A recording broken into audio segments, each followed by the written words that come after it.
Good evening friends. मैं सुजीत लाठर स्टारविल के online platform पर आपका हार्दिक स्वागत करता हूं।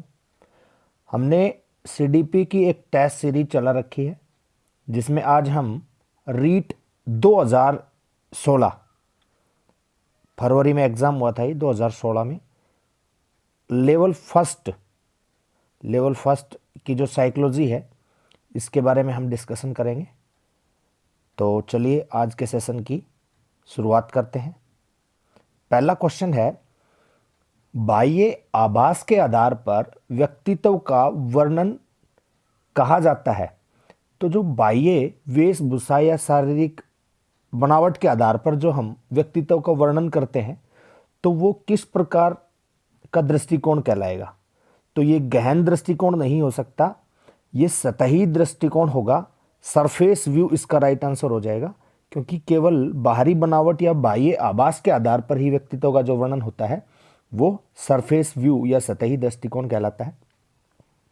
नेक्स्ट क्वेश्चन है, व्यक्तिगत भेद पाए जाते हैं। व्यक्तिगत भेद बुद्धि के स्तर में पाए जाते हैं, व्यक्तिगत भेद अभिवृत्ति में भी पाए जाते हैं और व्यक्तिगत भेद गतिवाही योग्यता में भी पाए जाते हैं। तो सभी में सभी में व्यक्तिगत भेद पाए जाते हैं, गतिवाही योग्यता में भी, अभिवृत्ति में भी और बुद्धि में भी। तो इसका जो राइट आंसर हो जाएगा वो क्या हो जाएगा, उपरोक्त सभी।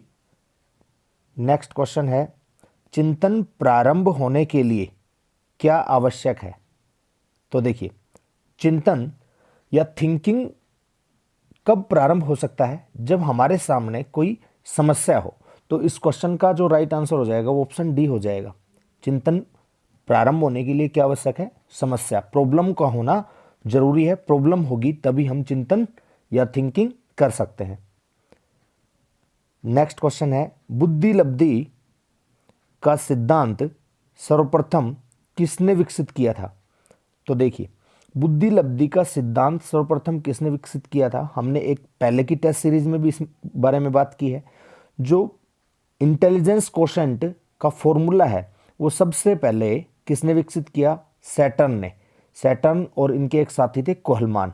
इन्होंने 1912 में फॉर्मूला इंटेलिजेंस कोशेंट का प्रतिपादित कर दिया था, जो कि मेंटल एज अपॉन में chronological age MA upon CA दिया था इन्होंने। उसके बाद 1916 में इसमें संशोधित करके इनटू में या मल्टीप्लाई में एंडेड का कॉन्सेप्ट किसके द्वारा दिया गया, टर्मन के द्वारा। लेकिन यहां पर हमसे देखो क्वेश्चन क्या पूछा है, सर्वप्रथम किसने विकसित किया था। तो इस क्वेश्चन का जो राइट आंसर होगा वो क्या हो जाएगा, विलियम सैटर्न। ठीक है। अगर हमसे कहता कि बुद्धि लब्धि का जो फॉर्मूला है इसमें संशोधन किसने किया तो टर्मन आंसर आएगा। और अगर ये कह दिया जाए कि बुद्धि लब्धि के फॉर्मूले में इनटू 100 या मल्टीप्लाई में 100 का कॉन्सेप्ट किसके द्वारा दिया गया तो टर्मन आएगा। ठीक है। और कैटल के बारे में भी आप जानते हैं, कैटल ने बुद्धि के प्रकार बताए हैं, तरल बुद्धि और ठोस बुद्धि। ठीक है, टर्मन के बारे में बता ही चुका हूं। चलिए नेक्स्ट क्वेश्चन देख लेते हैं।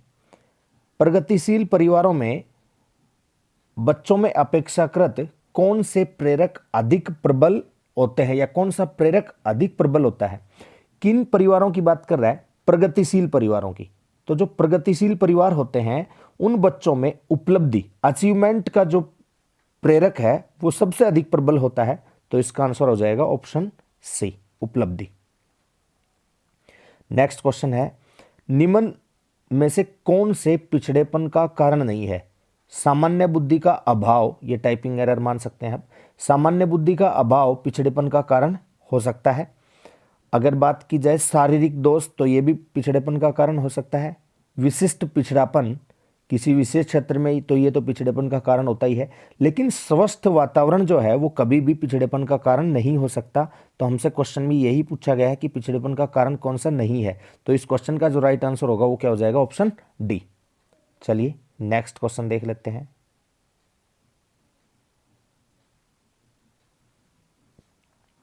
व्यक्तित्व का पहला प्रकारात्मक वर्गीकरण प्रस्तुत किया, किसके द्वारा व्यक्तित्व का प्रकारात्मक वर्गीकरण प्रस्तुत किया गया। तो जो व्यक्तित्व का जो प्रकारात्मक वर्गीकरण है और सबसे प्राचीन वर्गीकरण भी है जो कि 400 BC में हिप्पोक्रेटस के द्वारा प्रतिपादित किया गया था।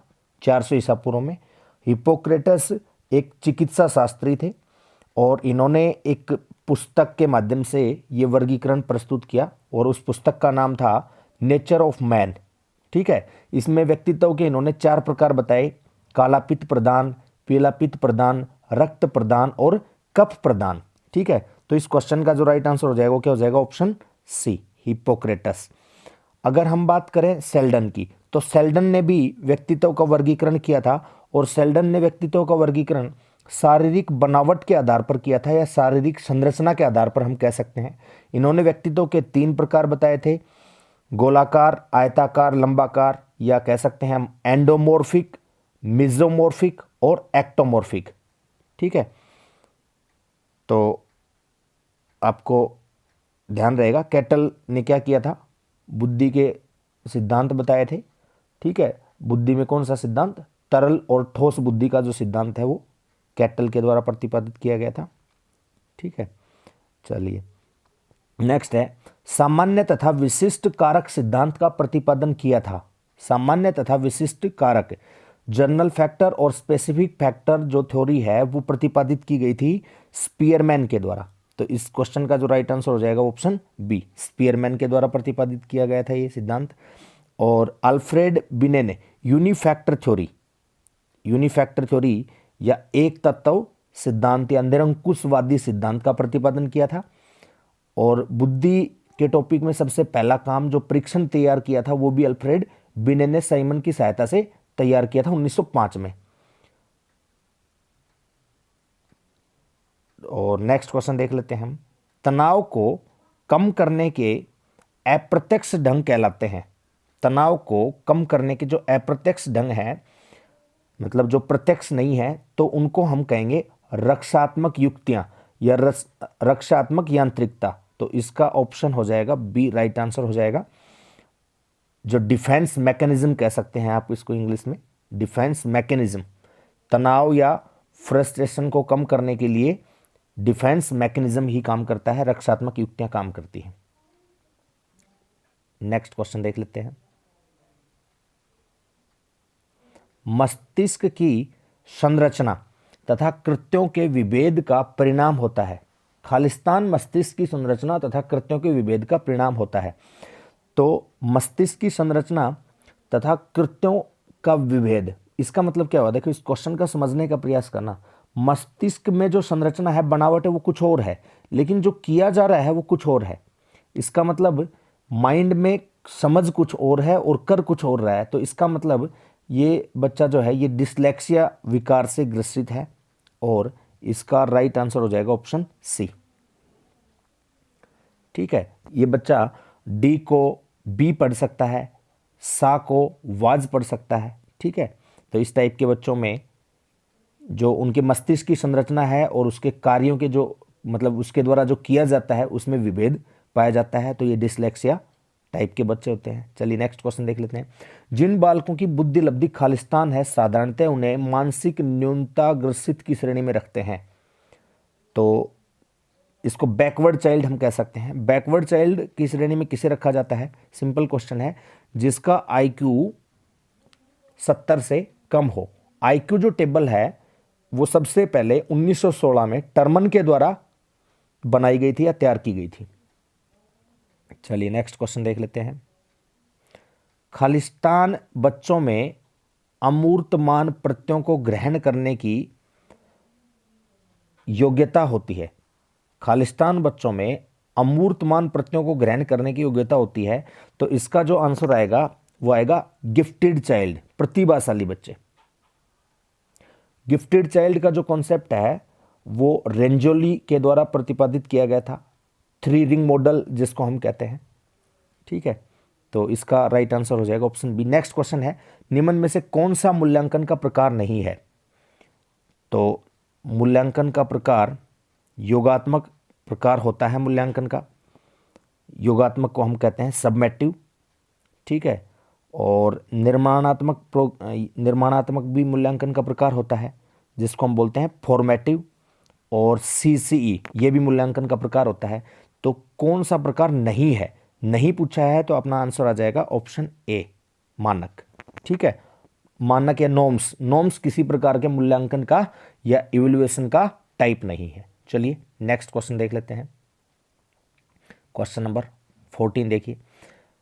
क्वेश्चन नंबर 14 में क्या है, निम्न में से कौन सी सामाजिक रूप से वंचित की समस्या नहीं है? सामाजिक रूप से वंचित की समस्या नहीं है। तो देखिए, सीखने के लिए प्रेरणा का अभाव, सामाजिक रूप से वंचित रहने में ये समस्या हो सकती है, मतलब है ये समस्या। ये कह रहा है कि सामाजिक रूप से वंचित की समस्या जो नहीं है, तो सीखने के लिए प्रेरणा का अभाव है तो समाज में तो वंचित रह जाएगा ना शिक्षा से या किसी भी चीज़ को प्राप्त करने से, क्योंकि प्रेरणा के बगैर तो कुछ भी संभव नहीं है। सृजनशीलता को पोषित करने या होने के अवसर नहीं मिलना, तो ये भी समस्या पैदा करेगा। कोई बच्चा क्रिएटिविटी उसमें तभी तो डेवलप होगी, वो क्रिएटिव तभी तो बन पाएगा जब उसको उन चीज़ों के अवसर मिलेंगे। और ये कह रहा है अवसर नहीं मिलना, अवसर नहीं मिलना तो मतलब उसके लिए वो तो समस्या बनेगी। रहने के लिए स्वस्थ परिवेश, ये कभी भी सामाजिक रूप से वंचित बालक की समस्या नहीं हो सकती। तो इस क्वेश्चन का जो राइट आंसर हो जाएगा वो होगा ऑप्शन सी, रहने के लिए स्वस्थ परिवेश। डी ऑप्शन भी इसके लिए प्रॉब्लमेटिक ही रहेगा। विद्यालय में पक्षपातपूर्ण वातावरण का सामना करना, तो ये जो तीनों हैं ये सामाजिक रूप से वंचित कर सकती हैं, ये तीनों की तीनों समस्या है। लेकिन जो समस्या नहीं है सामाजिक रूप से, तो वो कौन सी है? ऑप्शन सी, रहने के लिए स्वस्थ परिवेश कभी भी कोई समस्या नहीं हो सकती। नेक्स्ट है, शिक्षण प्रक्रिया में विद्यार्थी है। शिक्षण प्रक्रिया जो है, लर्निंग प्रोसेस में विद्यार्थी क्या होता है? आश्रित चर होता है, डिपेंडेबल होता है, डिपेंड होता है। स्वतंत्र चर कौन होता है? तो विद्यार्थी तो आश्रित चर हो गया, स्वतंत्र चर कौन हो जाएगा? टीचर हो जाएगा। ठीक है, टीचर। और मध्यस्थ चर क्या हो जाएगा? तो मध्यस्थ चर में हम कह सकते हैं सिलेबस या पाठ्यक्रम हो जाएगा। ठीक है, तो शिक्षण में जो 3 चर होते हैं शिक्षण प्रक्रिया में, उसमें आश्रित चर कौन हो गया? शिक्षार्थी या विद्यार्थी। स्वतंत्र चर कौन हो गया? अध्यापक या शिक्षक। और मध्यस्थ चर कौन हो गया? पाठ्यक्रम या सिलेबस। चलिए नेक्स्ट क्वेश्चन देख लेते हैं। आरटीई एक्ट 2009 के अनुसार शिक्षक हेतु प्रति सप्ताह कार्य घंटे कितने हैं? मतलब प्रति सप्ताह जो उनके वर्किंग आवर हैं वो कितने होने चाहिए आरटीई एक्ट 2009 के अकॉर्डिंग? तो इस क्वेश्चन का जो राइट आंसर होगा वो हो जाएगा option C, 45 hours. Next question है, एनसीएफ 2005 खालिस्तान पर बल देता है या एनसीएफ 2005 किस पर बल देता है? तो एनसीएफ 2005 करके सीखने पर भी बल देता है, समस्या हल करने पर भी बल देता है। लेकिन इस ऑप्शन की वजह से, ऑप्शन जो है आपका सेकंड, रोट पैटर्न पर, रटने पर कभी भी बल नहीं दिया जा सकता, इसकी वजह से ये ऑप्शन भी गलत हो जाएगा। अब इसका जो राइट आंसर होगा वो क्या हो जाएगा? Option A, learning by doing. NCF 2005 किस पर बल देता है? करके सीखने पर, लर्निंग बाय डूइंग पर ये बल देता है। चलिए नेक्स्ट क्वेश्चन देख लेते हैं। क्वेश्चन नंबर 18 है, निम्न में से कौन सा मूल्यांकन के त्रिकोण का भाग नहीं है? मूल्यांकन के त्रिकोण का भाग कौन सा नहीं है? तो शैक्षिक उद्देश्य मूल्यांकन के त्रिकोण का भाग होते हैं। ठीक है, अगर बात की जाए मूल्यांकन, तो ये तो भाग होता ही है मूल्यांकन का।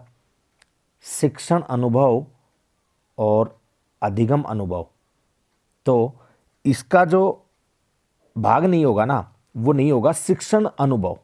जो टीचिंग एक्सपीरियंस है ना, वो मूल्यांकन का त्रिकोण का भाग नहीं है।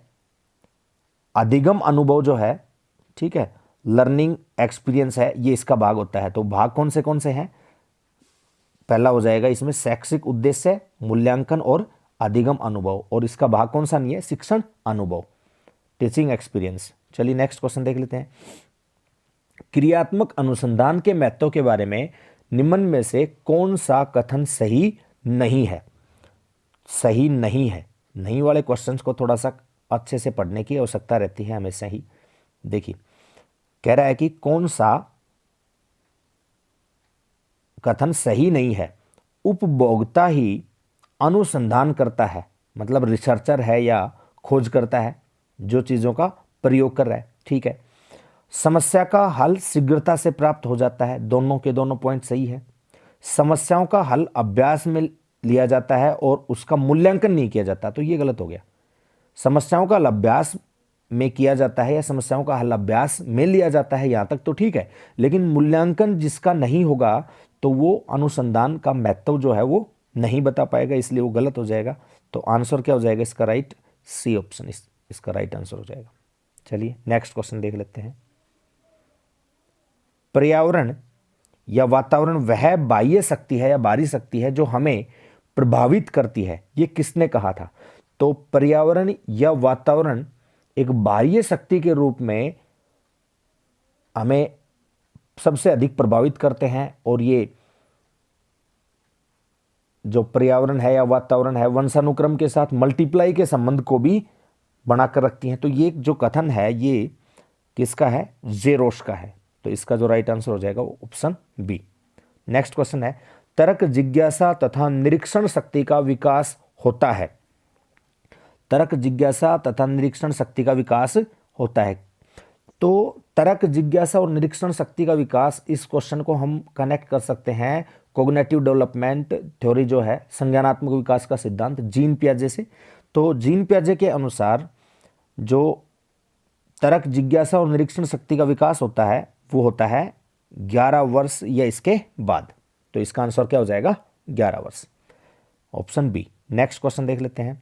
शारीरिक विकास का क्षेत्र खालिस्तान है। शारीरिक विकास का क्षेत्र स्नायुमंडल जो नर्वस सिस्टम है उसका विकास भी है, मसल्स में ग्रोथ होना, मांसपेशियों की वृद्धि भी है, एंडोक्राइन ग्लैंड्स, ठीक है, जो अंतःस्रावी ग्रंथियां हैं उनका भी विकास होता है। तो सभी प्रकार का विकास होता है, यानी कि शारीरिक विकास का क्षेत्र क्या आ जाएगा? ऑप्शन राइट आ जाएगा। ये सभी सही है या उपरोक्त सभी सही है। चलिए नेक्स्ट क्वेश्चन देख लेते हैं। इस अवस्था में बालकों में नई खोज करने की और घूमने की प्रवृत्ति बहुत अधिक बढ़ जाती है। मतलब बालक एक लिटिल साइंटिस्ट की तरह बिहेव करते हैं और बहुत ज़्यादा घूमने फिरने लगते हैं। बच्चों को लिटिल साइंटिस्ट किसने कहा है? जीन पियाजे ने। मतलब वो बच्चे, मतलब किसी भी एज की अगर हम बात करें तो अपने आप में उनके अंदर उतनी ही रिसर्च करने की एबिलिटी होती है जितनी कि एक वयस्क में होती है। तो बच्चे लिटिल साइंटिस्ट होते हैं, और ये कथन किसका है? जीन पियाजे का है। लेकिन हमें यहाँ पर बात किसकी करनी है कि वो बालकों में नई खोज करने की और घूमने की प्रवृत्ति बहुत अधिक बढ़ जाती है। तो घूमने की जो प्रबल प्रवृत्ति हो जाती है, इसमें आएगा उत्तर बाल्यावस्था। उत्तर बाल्यावस्था भी इसका आंसर आ जाता है, और कभी कभी ऑप्शन के अकॉर्डिंग इसका पूर्व किशोर अवस्था भी आंसर हो जाता है। ठीक है, तो इसमें उत्तर बाल्यकाल दे रखा है, इसलिए ये इसका सबसे बेस्ट आंसर होगा। चलिए नेक्स्ट क्वेश्चन देख लेते हैं। अधिगम अंतरण का थॉर्नडाइक सिद्धांत कहा जाता है। अधिगम अंतरण या अधिगम स्थानांतरण का जो थॉर्नडाइक के द्वारा दिया गया सिद्धांत है, इस सिद्धांत को हम क्या कहते हैं? समानता का सिद्धांत नहीं है, अनुरूप तत्वों का सिद्धांत, यही इसका राइट आंसर हो जाएगा, ऑप्शन बी। अनुरूप तत्वों का सिद्धांत थॉर्नडाइक के अंतरण या जो अधिगम स्थानांतरण का सिद्धांत है उसका दूसरा नाम है, ये इसको कहा जाता है। चलिए नेक्स्ट क्वेश्चन देख लेते हैं। निम्न में से कौन सा वंशानुक्रम का नियम नहीं है? तो देखिए, वंशानुक्रम के नियमों की अगर बात की जाए तो समानता का नियम होता है, भिन्नता का नियम भी वंशानुक्रम का होता है, प्रत्यागमन का नियम या जिसमें विपरीत गुण पाए जाते हैं उसको बोलते हैं प्रत्यागमन का नियम। तो ये तीनों के तीनों तो पाए जाते हैं, लेकिन अभिप्रेरणा का जो नियम है ना वो वंशानुक्रम का नियम नहीं है, इसलिए इस क्वेश्चन का जो राइट आंसर होगा वो ऑप्शन डी हो जाएगा। चलिए नेक्स्ट क्वेश्चन देख लेते हैं। खालिस्तान की अवस्था तक बालक की दृष्टि एवं श्रवण इंद्रियां, दृष्टि और श्रवण इंद्रियां पूर्ण रूप से विकसित हो चुकी होती हैं।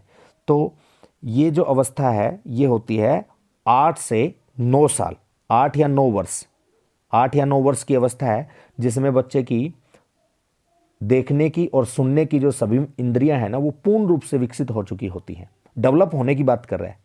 अगर ये कहता कि उनका विकास कब प्रारंभ होता है, तो उनका विकास प्रारंभ हो जाता है जन्म के 2 से 3 माह के पश्चात ही, ठीक है, लेकिन वो विकसित कब हो जाती हैं? 8 या 9 साल की आयु तक। चलिए नेक्स्ट क्वेश्चन देख लेते हैं। संकेत अधिगम के अंतर्गत सीखा जाता है। संकेत अधिगम के अंतर्गत क्या सीखा जाता है? तो जो साइन लर्निंग थ्योरी है, साइन लर्निंग थ्योरी के अकॉर्डिंग हम पारंपरिक अनुकूलन को हम शास्त्रीय अनुबंधन के साथ जोड़ सकते हैं। शास्त्रीय क्लासिकल कंडीशनिंग थ्योरी जो है, ठीक है, ट्रेडिशनल पैटर्न भी इसको कह सकते हैं। तो ये पावलोव ने संकेत के माध्यम से, आप जानते हैं कि जो शास्त्रीय अनुबंधन सिद्धांत है वो पावलोव के द्वारा दिया गया था और उन्होंने कुत्ते पर प्रयोग किए थे और संकेत के रूप में उन्होंने एक घंटी का प्रयोग किया था। तो संकेत अधिगम के अंतर्गत सीखा जाता है, तो ये पारंपरिक अनुकूलन कहलाएगा। चलिए नेक्स्ट क्वेश्चन देख लेते हैं। निम्न में से कौन सा उदाहरण अर्जित प्रेरक का है? तो देखिए इसमें रुचि जो है वो अर्जित प्रेरक होती है और पुरस्कार भी अर्जित प्रेरक होते हैं। तो ये क्वेश्चन मुझे गलत लग रहा है। भूख और विश्राम ये अर्जित नहीं है, ये जन्मजात होते हैं। तो इस क्वेश्चन में निम्न में से कौन सा उदाहरण अर्जित प्रेरक का है? अगर इसका राइट आंसर होगा तो मे बी पुरस्कार हो सकता है, बाकी दोनों ही हैं, इसलिए इस क्वेश्चन को हम स्टार मार्क करके चल सकते हैं और इसको शायद डिलीट भी किया होगा, ठीक है, आरपीएससी ने, या जो रीट कंडक्ट कराते हैं उन्होंने, रीट ने, ठीक है। चलिए नेक्स्ट क्वेश्चन देख लेते हैं। अभिप्रेरणा वर्णित होती है, देखिए क्वेश्चन 29 है, अभिप्रेरणा वर्णित होती है किसके माध्यम से? अभिप्रेरणा जो है, मोटिवेशन जो है, वो किससे वर्णित होता है? तो अभिप्रेरणा हमारे ज्ञानात्मक जागृति के द्वारा नहीं, कॉग्निटिव प्रोसेस से नहीं होता, ये किससे होता है? भावनात्मक या भावात्मक जागृति के द्वारा। तो इसका जो राइट आंसर हो जाएगा ऑप्शन बी। चलिए लास्ट क्वेश्चन देख लेते हैं। चिंतन मानसिक क्रिया का खालिस्तान पहलू है। तो चिंतन जो है, थिंकिंग जो है, वो किससे डोमिनेट करती है? मेंटल प्रोसेस के साथ। और मेंटल प्रोसेस किससे? कॉग्निटिव डेवलपमेंट या ज्ञानात्मक पक्ष के साथ। तो इसका जो राइट आंसर होगा वो क्या हो जाएगा? Option A. आई होप आपको जो ये टेस्ट सीरीज है इसके सभी क्वेश्चंस बहुत अच्छे से समझ आए होंगे। अगर किसी क्वेश्चन में आपको किसी प्रकार का कोई डाउट रहता है तो आप कमेंट कर सकते हैं। अगर आपको ये सेशन पसंद आया तो प्लीज़ इस सेशन को लाइक करिए, ठीक है, और कमेंट कीजिएगा, और अपने जो मित्र हैं, ठीक है, साथी हैं, उन सभी से आप इसको शेयर कीजिएगा, इससे हमें थोड़ा मोटिवेशन मिलेगा। चलिए आज के लिए इतना ही। Thanks for watching, bye bye.